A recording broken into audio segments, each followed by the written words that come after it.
అధ్యాయం 12. గురుదేవుల ఆశ్రమంలో గడిచిన కాలం. వచ్చేశావు. బాల్కనీ ఉన్న గదిలో నేలమీద పులిచర్మం మీద కూర్చున్న శ్రీ యుక్తేశ్వర్ గారు నన్ను పలకరించారిలా. ఆయన కంఠస్వరం ముక్తసరిగా ఉంది. ఆయన తీరు భావోద్రేకరహితంగా ఉంది. అవును గురుదేవా, మిమ్మల్ని అనుసరించడానికే వచ్చాను. మోకరిల్లి ఆయన పాదాలు ముట్టుకున్నాను. అదెలా సాధ్యం? నా కోరికల్ని నువ్వు ఉపేక్షించావు. ఇక ముందు అలా జరగదు గురూజీ. మీ కోరికనే నాకు శాసనమని. అదెలా సాధ్యము? నేను మీ ఇంటికెళ్ళమని చెప్పాను. నువ్వు తిరిగి ఇక్కడికొచ్చావు. నువ్వు నా కోరికల్ని ఉపేక్షించావు అని ఆయన చెప్తే, యోగానంద గారు ఇక ముందు ఇంకెప్పుడు అట్లా జరగదు గురూజీ. మీ కోరికనే నా శాసనము అని చెప్పేసి యోగానంద గారు సమాధానమిచ్చారు. మనస్ఫూర్తిగా ఆ భారం మీ మీదే పెడుతున్నాను గురుదేవా. అయితే నా మొదటి కోరిక, నువ్వు మీ వాళ్ళ దగ్గరికి తిరిగి వెళ్ళు. నువ్వు కలకత్తాలో కాలేజీలో చేరి చదువు కొనసాగించాలని నేను కోరుతున్నాను. మంచిది గురుదేవా.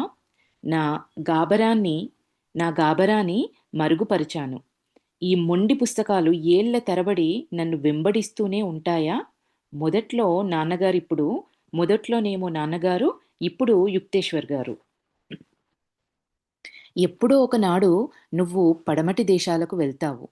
అపరిచితుడైన హిందూ బోధకుడికి విశ్వవిద్యాయ పట్టం ఒకటి ఉన్నట్లయితే అపరిచితుడైన హిందూ బోధకుడికి విశ్వవిద్యాలయ పట్టం ఒకటి ఉన్నట్లయితే అక్కడి ప్రజలు భారతదేశపు సనాతన విజ్ఞానాన్ని ఆకలించుకోవడానికి మరింత సుముఖంగా ఉంటారు.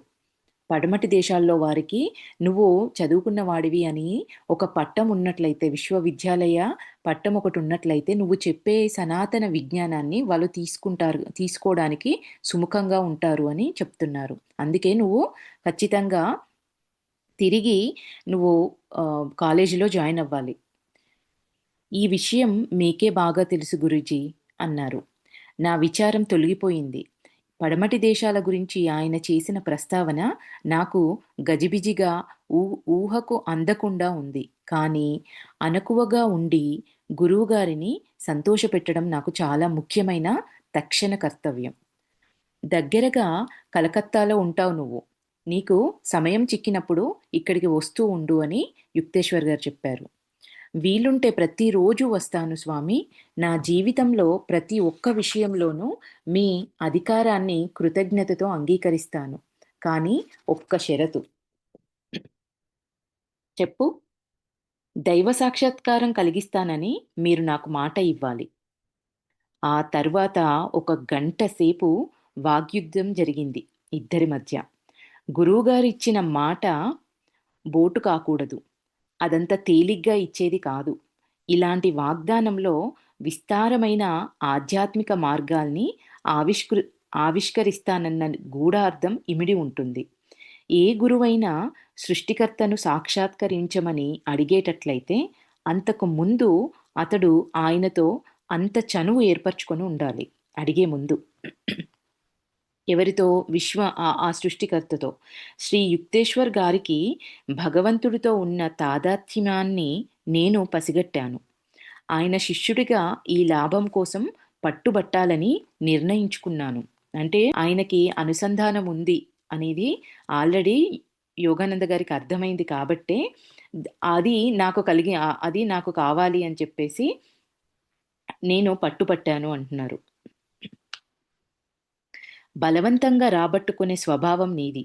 ఆ తర్వాత దయతో కూడిన తుది మాటగా సమ్మతి గురువుగారి దగ్గర నుంచి సమ్మతి వచ్చింది. నీ కోరికే నా కోరిక కానియ్యి. నా హృదయం మీద జీవిత పర్యంతం కమ్ముకొని ఉన్న మబ్బును తొలగించినట్టయింది ఈ మాటతో. ఇహపరాల్లో ఒక దారి తెన్ను లేకుండా నేను చేస్తున్న అన్వేషణ అంతటితో అయిపోయింది. ఇప్పుడు నాకు ఒక సద్గురువు సన్నిధిలో శాశ్వతమైన ఆశ్రయం దొరికింది.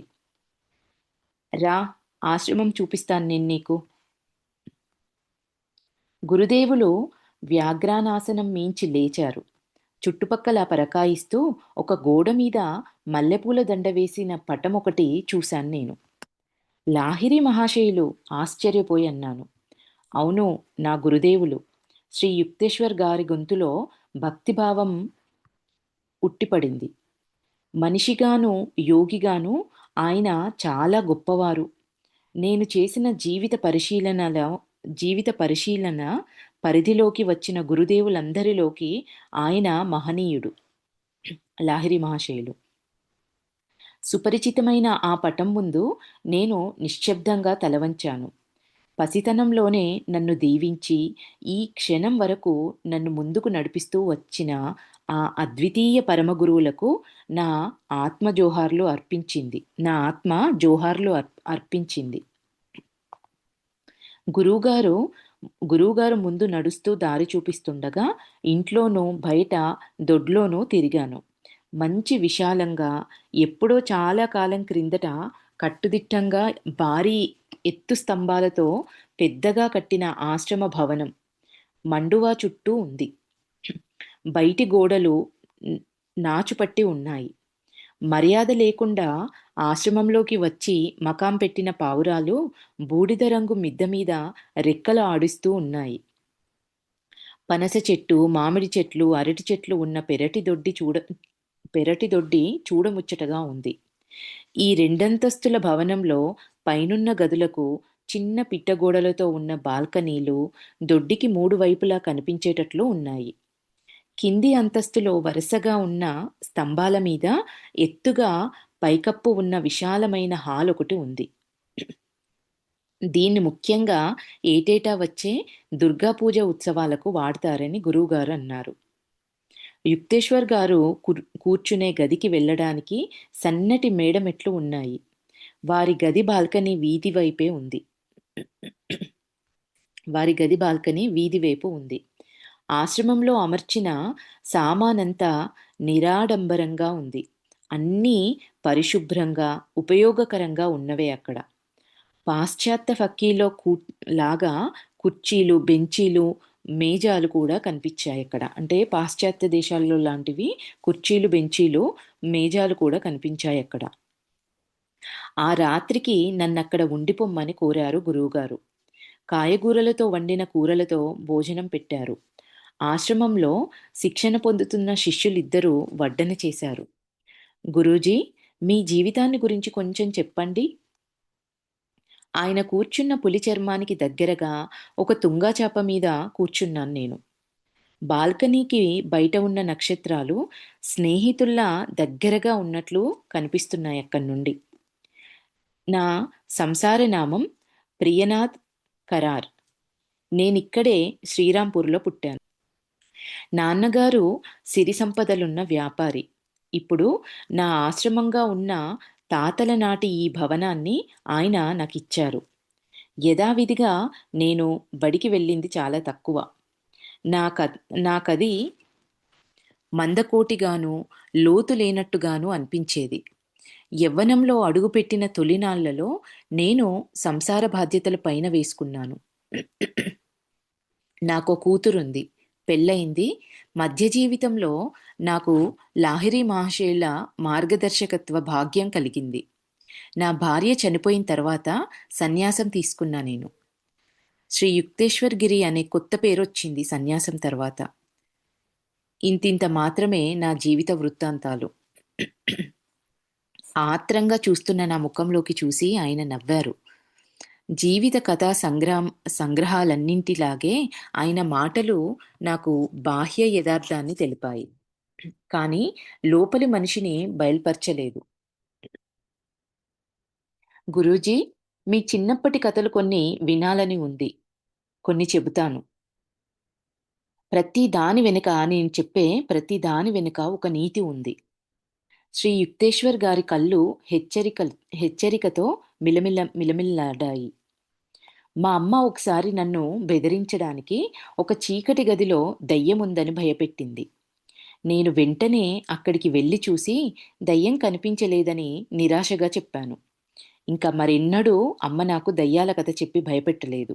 ఇందులో నీతేంటంటే, నీ భయానికి కారణమైన దానికి ఎదురుపడి చూడు. అది నిన్నింకెప్పుడూ ఇబ్బంది పెట్టదు. నా జ్ఞాపకాల్లో మరొకటి ఏమిటంటే, మా పక్కింటి వాళ్ళ గజ్జి కుక్క నాకు కావాలన్న కోరిక. ఆ కుక్క కోసం కొన్ని వారాల పాటు ఇంట్లో గందరగోళం చేసి పారేశాను నేను. అంతకన్నా కంటికి ఇంపుగా ఉండే కుక్కల్ని ఇస్తామన్నా నేను వినిపించుకోలేదు. ఇందులో నీతేంటంటే, మనుషుల్ని మోహం మనుషుల్ని గుడ్డివాళ్ళని చేస్తుంది. మనం కోరుకునే వస్తువు చుట్టూ అది ఊహాకల్పితమైన అందమైన ఆకర్షణని ఒకదాన్ని ఏర్పరుస్తుంది. అదే కావాలనుకుంటున్నారు కదా! అది మోహమే కదా! ఆ మోహం వల్ల ఏమవుతుందంట, మనిషి ఆ మోహం వల్ల గుడ్డివాళ్ళని చేస్తుంది ఆ మోహం. దానివల్ల మనం కోరుకునే దాని చుట్టూ ఒక అందమైన ఊహా కల్పన అది ఆహ్, ఆగ్ కల్పించి మనల్ని ఆకర్షిస్తుంది. దానికన్నా అందమైన కుక్కలని ఇస్తా అన్నా కూడా నేను మొండిగా అదే కావాలని కూర్చున్నాను. కాబట్టి ఈ మోహం అనేది మనకి ఒక ఆకర్షణను ఏర్పరుస్తుంది. ఇందులో నీతి. ఇంకా మూడో కథ ఏంటంటే, కుర్రవాడి మనస్సు మలచడానికి ఎలా వీలుగా ఉంటుందో తెలిపేది ఈ మూడో కథ. మాట వరుసకు మా అమ్మ చేసిన వ్యాఖ్య ఒకటి నేను విన్నాను. ఒకడి కింద నౌకరీ కుదిరినవాడు ఎప్పటికీ బానిస అని. ఆ సంగతి నా మనసులో ఎంత గాఢంగా నాటుకుందంటే, నాకు పెళ్ళైన తర్వాత కూడా ఉద్యోగాలన్నింటినీ నిరాకరించాను. కుటుంబానికి ఉన్న డబ్బు కుటుంబానికి ఉన్న డబ్బు భూమి మీద పెట్టుబడి పెట్టి ఖర్చులు గడుపుకునేవాణ్ణి. ఇందులో నీతేంటంటే, మంచివి ప్రోత్సాహకాలైన సూచనలు పిల్లల సూక్ష్మ గ్రహణ శక్తిగల చెవులకే ఎక్కేటట్టు చేయాలి. ఇట్లాంటివి మంచివి ప్రోత్సాహకాలు. ఆయన ఎప్పుడో చిన్నప్పుడు వాళ్ళమ్మన్న ఒక్క మాట, ఒకరి కింద నౌకరీ కుదిరినవాడు బానిస అనే ఒక్క మాట వల్ల ఆయన ఎన్నో ఉద్యోగాలొచ్చినా కూడా వాటన్నిటిని తిరస్కరించి ఇంటికి ఈ కుటుంబానికి ఉన్న డబ్బును భూములపైన ఇన్వెస్ట్ చేసి, పెట్టుబడిగా పెట్టి ఖర్చులను గడుపుకునేవారంట.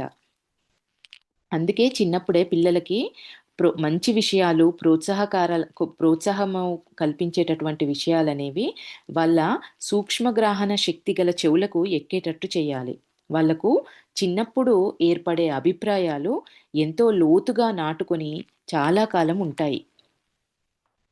గురుదేవులు ప్రశాంత మౌనంలో నిమగ్నులయ్యారు. దాదాపు నడిరాత్రి వేళ నన్నొక సన్నటి మంచం దగ్గరికి తీసుకువెళ్లారు. గురుదేవుల ఆశ్రమంలో ఆ మొట్టమొదటి రాత్రి నాకు గాఢంగా, మధురంగా నిద్రపట్టింది. మర్నాడు పొద్దునే నాకు క్రియాయోగ దీక్ష ప్రసాదించడానికి శ్రీ యుక్తేశ్వర్ గారు నిశ్చయించారు. అంతకు పూర్వమే నేను లాహిరి మహాశయుల శిష్యులిద్దరి దగ్గర క్రియాయోగ దీక్ష పొందాను. వారిలో ఒకరేమో మా నాన్నగారు, రెండో వారు నాకు సంస్కృతం నేర్పిన స్వామి కేవలానంద గారు. అయితే గురుదేవులకు పరివర్తక శక్తి అనేది ఉంటుంది. వారి స్పర్శతోనే లెక్కలేనన్ని సూర్యబింబాలు కళ్ళు మిరమిట్లు గొలుపుతూ ఒక్కుమ్మడిగా జాజ్వల్యమానమవుతూ ఉంటుంది. ఒక్కుమ్మడిగా జాజ్వల్యమానమవుతున్నట్లుగా ఒకానొక మహా తేజస్సు నా మీద ప్రసరించింది. అంటే వాళ్ళ గురుముఖత క్రియాయోగ దీక్ష తీసుకున్నప్పుడు, అంతకుముందు తీసుకున్నా కూడా గురుముఖత తీసుకున్నప్పుడు ఇట్లాంటి అనుభూతి కలిగింది అని చెప్తున్నారు. అనిర్వచనీయమైన ఆనందపు వెల్లువ ఒకటి నా హృదయాన్ని నింపేసి అంతరాంతరాలలోకి వ్యాపించిందది. ఆశ్రమం విడిచిపెట్టి వెళ్ళటానికి నన్ను నేను సిద్ధం చేసుకునేసరికి మర్నాటి మధ్యాహ్నం దాటిపోయింది. నువ్వు 30 రోజుల్లో తిరిగి వెడతావు. నేను కలకత్తాలో మా ఇంటి గుమ్మంలో అడుగు పెడుతూ ఉండగా గురుదేవుల జోస్యం ఫలించిన సంగతి మనసులో మెదిలింది. ఆకాశంలో ఎగిరే పక్షి మళ్లీ గూటికి చేరటం గురించి మా చుట్టాలు సూటిపోటి మాటలంటారేమోనని నేను భయపడ్డాను కానీ అటువంటిదేమీ జరగలేదు. నేను నా అటక మీదికెక్కి ఒక సజీవ వ్యక్తిని చూస్తున్నట్టుగా ఆప్యాయంగా చూసుకున్నాను. నా ధ్యానాలకు, నా కన్నీళ్లకు, నా సాధనలో నాకు ఎదురైన తుఫానులకు సాక్షివి నువ్వే ఆ అటక. ఇప్పుడు గురుదేవులు అనే ఓడరేవుకు చేరుకున్నాను. బాబు, మనకు ఉభయతారకంగా జరిగిన దానికి సంతోషంగా ఉంది. ప్రశాంతమైన సాయం సంధ్య వేళ నేను నాన్నగారు కలిసి కూర్చున్నాం. ఒకప్పుడు నేను మా గురుదేవుల్ని అత్యద్ అత్యద్భుతంగా దర్శించినట్టుగానే నువ్వు మీ గురువు గారిని దర్శించావు. లాహిరి మహాశయుల పవిత్ర హస్తం మన జీవితాల్ని కాపాడుతూ ఉంది. మీ గురువుగారు మనకి అందుబాటులో లేకుండా హిమాలయాల్లో ఉండే సాధువు కారని, మనకి దగ్గరలోనే ఉన్నవారని రుజువైంది. నా ప్రార్థనలు ఫలించాయి. దేవుడి కోసం చేసే అన్వేషణలో నువ్వు నా కంటికి శాశ్వతంగా దూరం కాలేదు. వాళ్ళ తండ్రి చెప్తున్నారా? ఆయన ఆయన ఎక్కడో దూరంగా వాళ్ళ గురువు హిమాలయాలలో ఉండేదుంటే వాళ్ళ అబ్బాయిని మిస్ అయ్యేవారు కదా! కాబట్టి ఇక్కడే కలకత్తాలో వాళ్ళున్న ఊర్లోనే కాబట్టి, దగ్గరలోనే కాబట్టి, నువ్వు నాకు దేవుడి కోసం చేసే అన్వేషణలో నువ్వు నా కంటికి శాశ్వతంగా దూరం కాలేదు.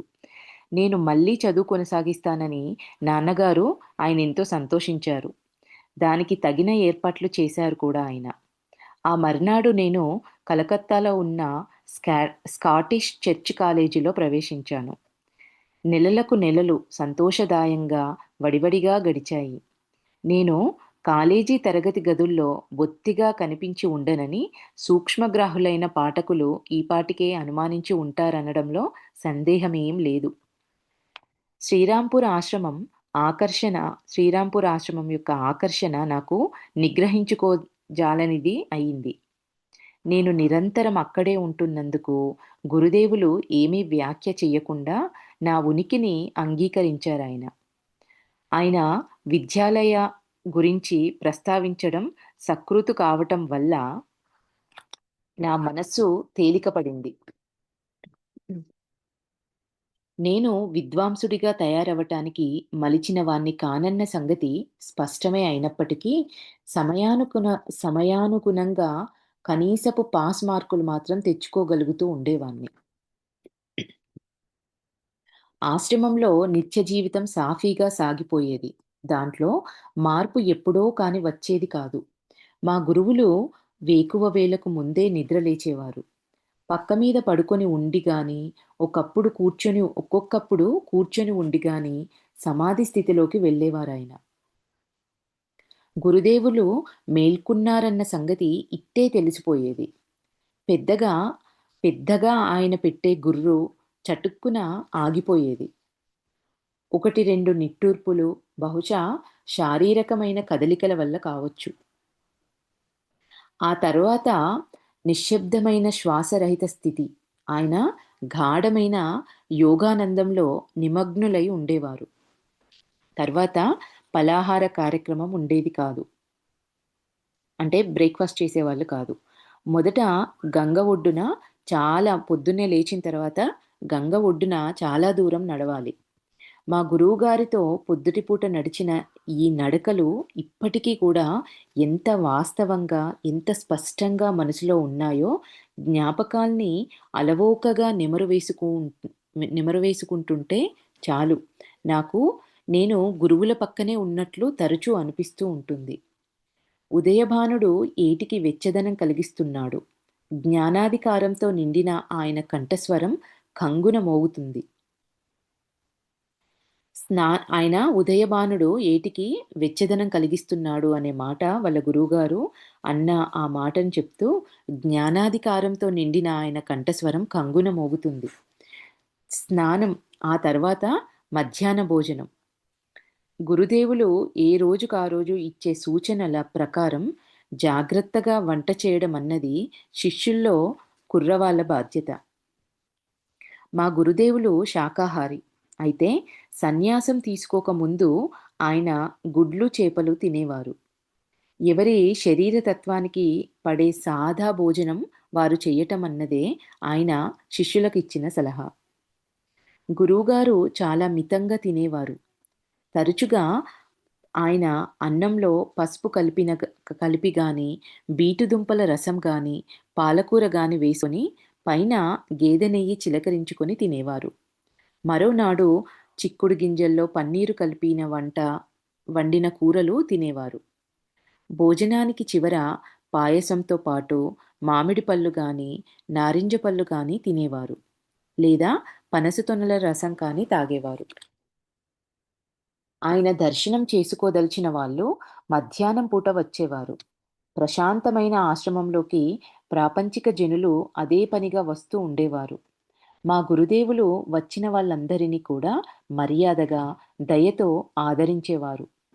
తాను ఈ దేహమని కానీ, అహంకారమని కానీ భావించుకోకుండా సర్వవ్యాప్తమైన ఆత్మగా సాక్షాత్కారం పొందిన సద్గురువు మానవులందరిలోనూ స్పష్టమైన సమరూపతను దర్శిస్తాడు.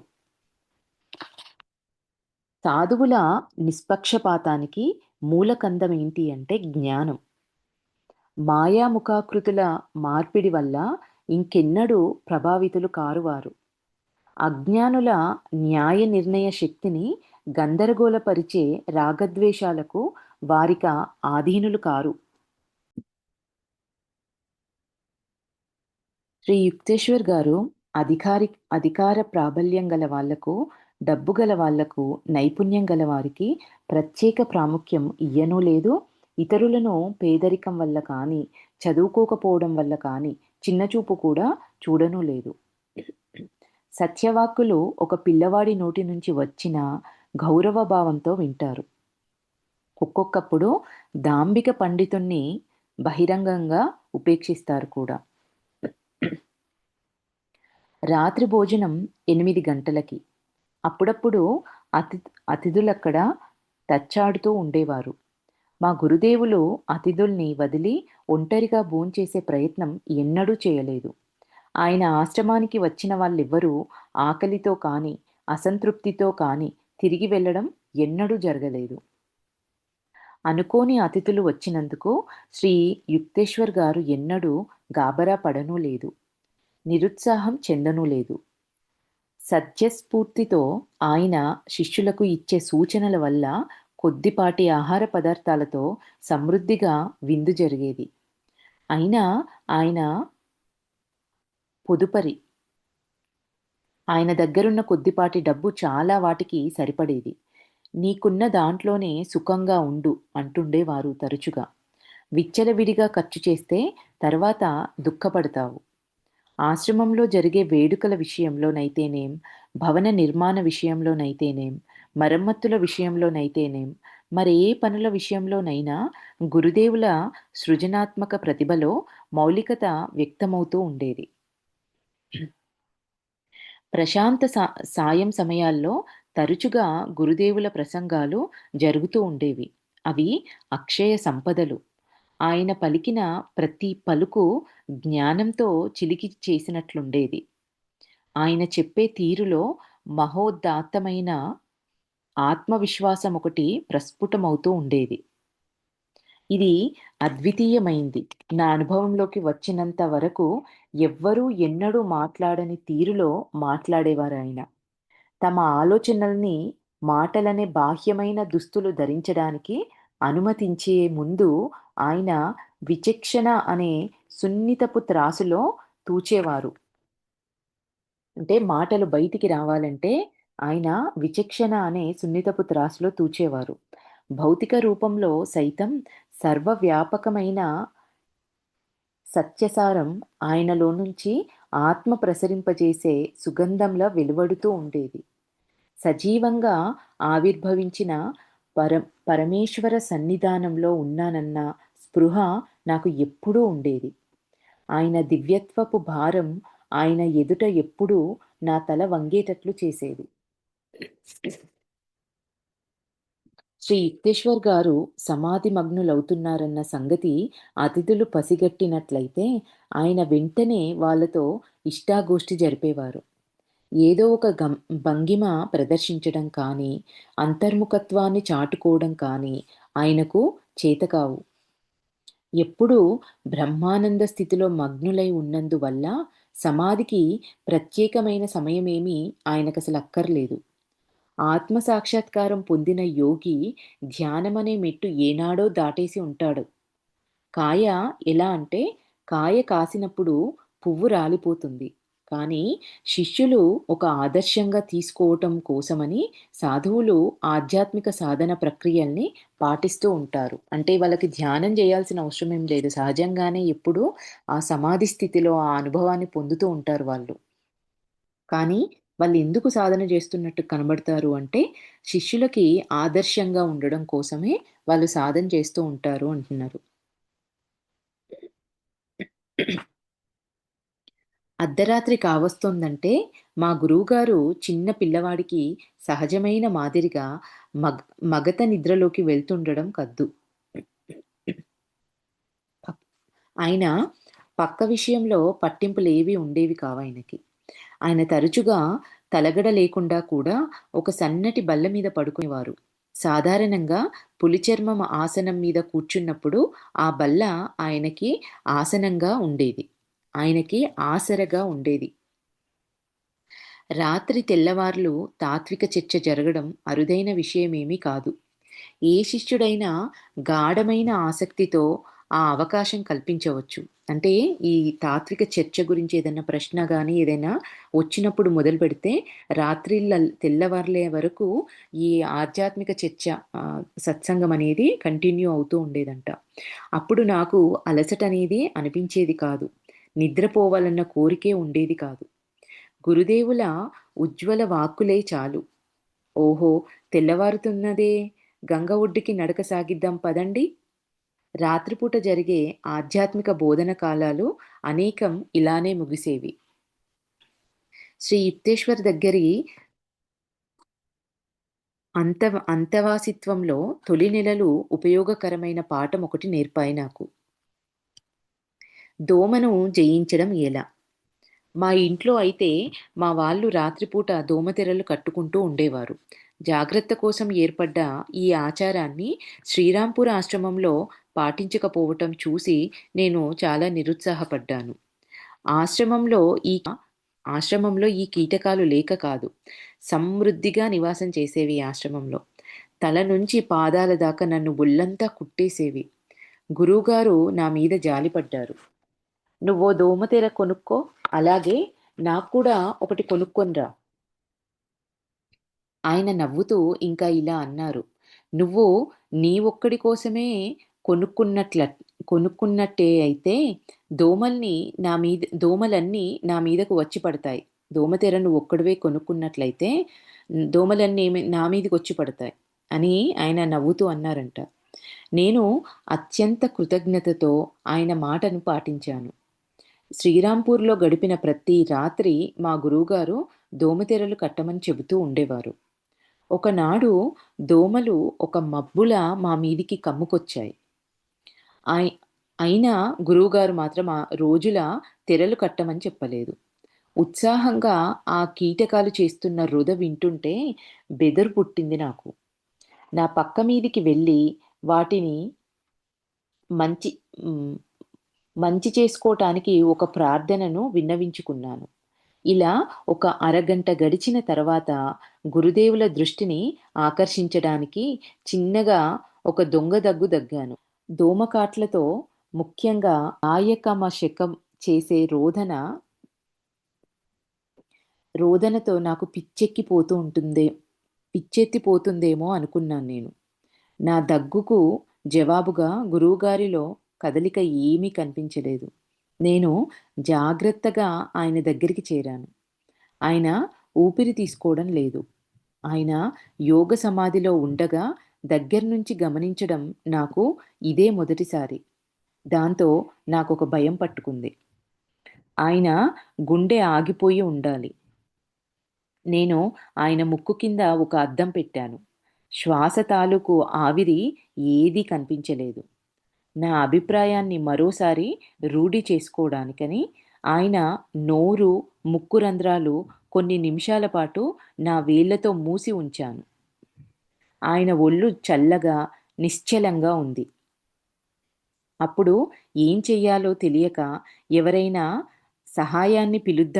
ఎవరినైనా సహాయానికి పిలుద్దామని గుమ్మం వైపు తిరిగాను. ఓహో! ఓ కొత్త పరిశోధకుడు తయారయ్యాడన్న మాట. అయ్యో నా ముక్కు అని గురువుగారి కంఠస్వరం నవ్వుతూ కంపిస్తోంది. వెళ్ళి పడుకోవేం? ప్రపంచమంతా నీకోసం మారాలా? నువ్వే మారు. దోమల్ని గురించి ఆ స్పృహ వదుల్చుకో అన్నారు గురువుగారు.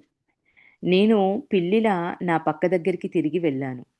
ఒక్క కీటకం కూడా నా దగ్గరికి రావటానికి సాహసించలేదు.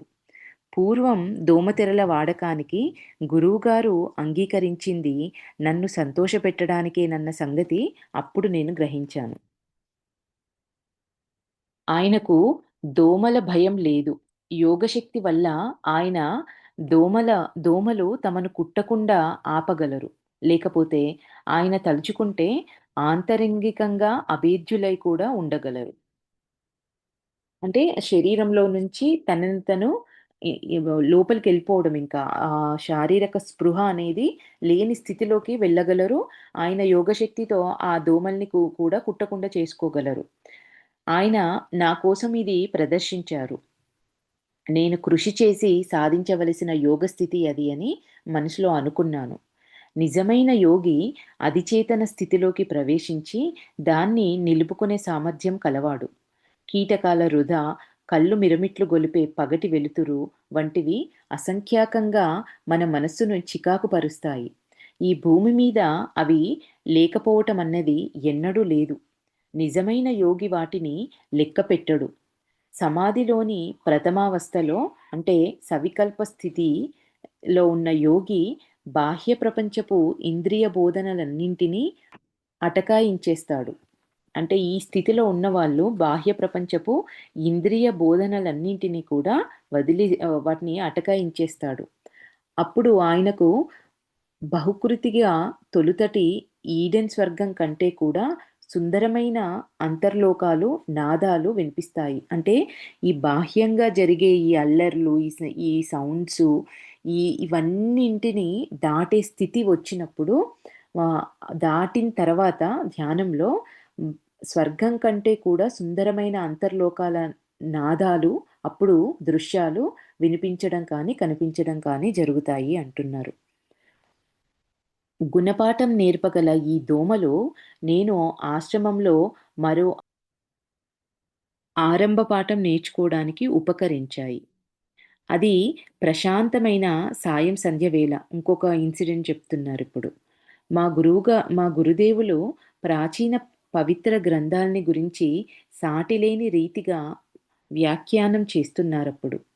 ఆయన పాద సన్నిధిలో పరిపూర్ణమైన ప్రశాంతిని అనుభవిస్తున్నాను. మొరటు దోమ ఒకటి రమణీయమైన ఈ వాతావరణంలోకి ప్రవేశించి నా దృష్టి మళ్లించడానికి పాల్పడింది. విషపూరితమైన సూదిలాంటి తన తొండాన్ని కసుక్కున నా తొడలోకి గుచ్చేసరికి దాని మీద కసి తీర్చుకోవటానికి నేను చటుక్కున చెయ్యెత్తాను. కానీ దానికి మరణదండన విధించకుండా ఆపేశాను. సరిగా ఆ సమయానికి నాకు అహింసను గురించి పతంజలి చెప్పిన సూత్రం ఒకటి గుర్తుకొచ్చింది. పని పూర్తి చేయలేదేం? గురుదేవా! జీవహింసను సమర్థిస్తారా మీరు? అంటే దాన్ని చంపడానికి చెయ్యెత్తారు గదా! పతంజలి మహర్షి చెప్పిన ఒక అహింసా సూత్రం గుర్తొచ్చి ఎత్తిన చేతిని ఆహ్, ఆపారు. అది వాళ్ళ గురువుగారు యుక్తేశ్వర్ గారు పసిగట్టి పని పూర్తి చేయలేదేం? అని అడిగేటప్పటికల్లా యోగానంద గారు, గురుదేవా! జీవహింసను మీరు సమర్థిస్తారా? లేదు. కానీ ఇప్పటికే నువ్వు నీ మనసులో చావు దెబ్బ కొట్టేశావు. ఈ మాట ఆయన అనేటప్పటికల్లా యోగానంద గారికి అసలు అర్థం కాలేదంట. అహింసను అహింస అని చెప్పటంలో పతంజలి ఉద్దేశం చంపాలన్న కోరికను కూడా తొలగించడం. నా మనసులోని ఆలోచనల్ని తెరిచిపెట్టిన పుస్తకం చదివినట్టు చదివేశారు అని గ్రహించాను నేను. అహింసను అక్షరాలా పాటించడానికి అసౌకర్యంగా ఉండేలా ఏర్పాటయింది ఈ ప్రపంచం.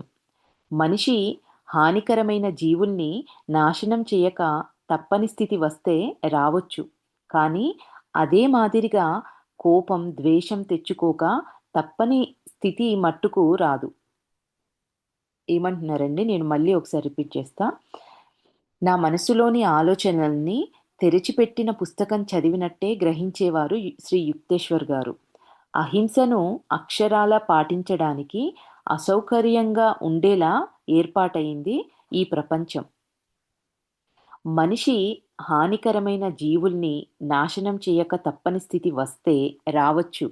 కానీ అదే మాదిరిగా కోపం, ద్వేషం తెచ్చుకోక తప్పని స్థితి మట్టుకు ఎప్పటికీ రాదు. అంటే ఏ పులో మనిషిని చంపేసే స్థితిలోకి హానికరంగా మనకి హాని చేసే జీవుల్ని నాశనం చేయక తప్పని స్థితి రావచ్చు. కానీ అదే మాదిరిగా మన లోపలున్న కోపం, ద్వేషం తెచ్చుకోక తప్పని స్థితి మాత్రం మనకు రాదు.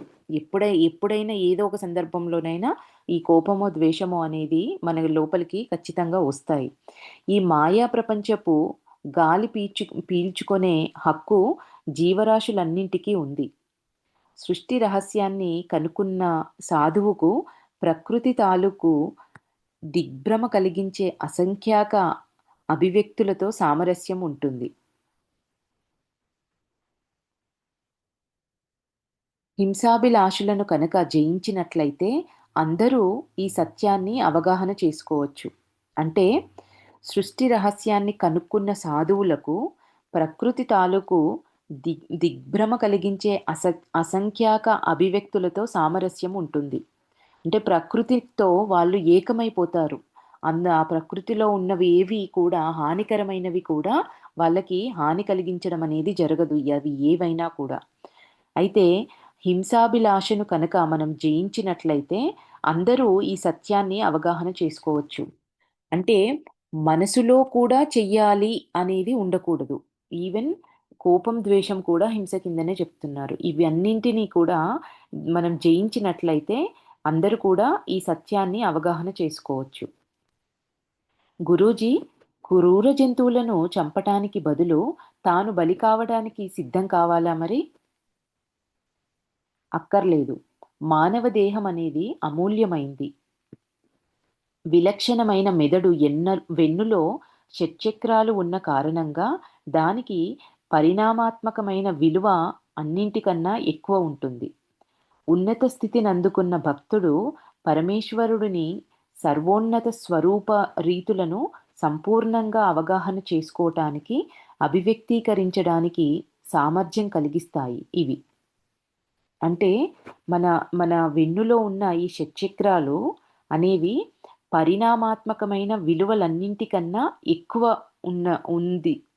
ఉన్నత స్థితిని అందుకున్న భక్తుడు పరమేశ్వరుడి సర్వోన్నత స్వరూప రీతులను సంపూర్ణంగా అవగాహన చేసుకోవడానికి, ఇవి అభివ్యక్తీకరించడానికి, అవగాహన చేసుకోవడానికి, అభివ్యక్తీకరించడానికి సామర్థ్యం కలిగిస్తాయి ఈ చక్రాలు అనేవి.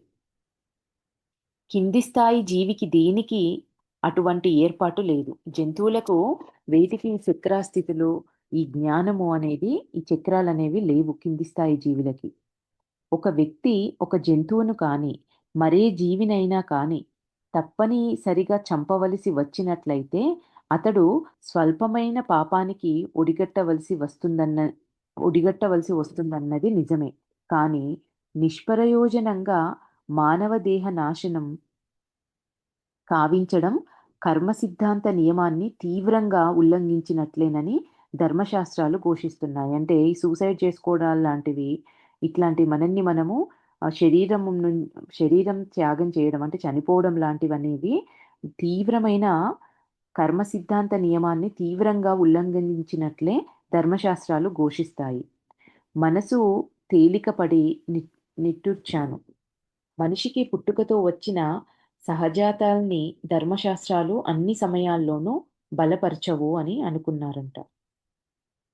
నాకు తెలిసినంత వరకు గురువుగారు చిరుతపులికి గాని, పులికి గాని ఎన్నడూ ఎదురుపడలేదు. అయితే ఒకసారి భయంకరమైన నాగుపామొకటి ఆయన ఎదుటికి వచ్చింది. కానీ ఆయన ప్రేమకు అది వశమైపోయిందంట. ఈ సంఘటన పూరీలో సముద్రపు ఒడ్డున ఉన్న మా గురువుగారికున్న ఆశ్రమం దగ్గర జరిగింది. శ్రీ యుక్తేశ్వర్ గారి దగ్గర కడపటి కాలంలో శిష్యరికం చేసిన ప్రఫుల్లుడనే కుర్రవాడు ఆ సమయంలో ఆయన దగ్గర ఉన్నాడు. మేము ఆశ్రమం దగ్గర ఆరు బయట కూర్చొని ఉన్నామప్పుడు అంటూ ఆయన చెప్పాడు ప్రఫుల్లుడు. దగ్గరలో ఒక నాగుపాము కనిపించింది. దాన్ని చూస్తూనే వణుకు పుట్టే అంత భయంకరమైన ఆ పాము 4 అడుగుల పొడుగుంది. అది మా వైపు వడివడిగా వస్తూ కోపంగా పడగ విప్పింది. గురువుగారు దాన్ని చూసి ఒక పసిపిల్లవాణ్ణి చెరబిడుస్తున్నట్టుగా నవ్వారు. ఆయన తాళబద్ధంగా చప్పట్లు కొడుతూ ఉండటం చూసి నేను గాబరా పడిపోయాను. భయంకరమైన ఆ పాముకు వినోదం కలిగిస్తున్నారు ఆయన. నేను మనసులో తీవ్రంగా ప్రార్థనలు చేస్తూ నిశ్శబ్దంగా ఉండిపోయాను. గురువుగారికి చాలా చేరువగా వచ్చిన తర్వాత ఆ పాము నిశ్చలంగా నిలిచిపోయింది. ఆయన లాలింపు వైఖరికి ఆ కృష్ణ ఆ కృష్ణమయమైనట్టుంది. ఆయన లాలింపు వైఖరికి అకృష్ణమైనట్టుందది. బీతవహి భీతావహంగా ఉన్న పడగ క్రమంగా ముడుచుకుపోయింది. అది శ్రీ యుక్తేశ్వర్ గారి కాళ్ళ సందుల్లోకి దూరి అక్కడ్నుంచి పొదల్లోకి పోయి అదృశ్యమైంది. గురువుగారు చేతులెందుకాడించారో, పాము కాటెందుకు వెయ్యలేదో అప్పట్లో నాకర్థం కాలేదు అంటూ ముగించాడు ప్రఫుల్లుడు. మన గురుదేవులు ఏ ప్రాణి వల్ల కలిగే ప్రమాద భయానికైనా సరే అతీతులని తర్వాత నేను గ్రహించాను.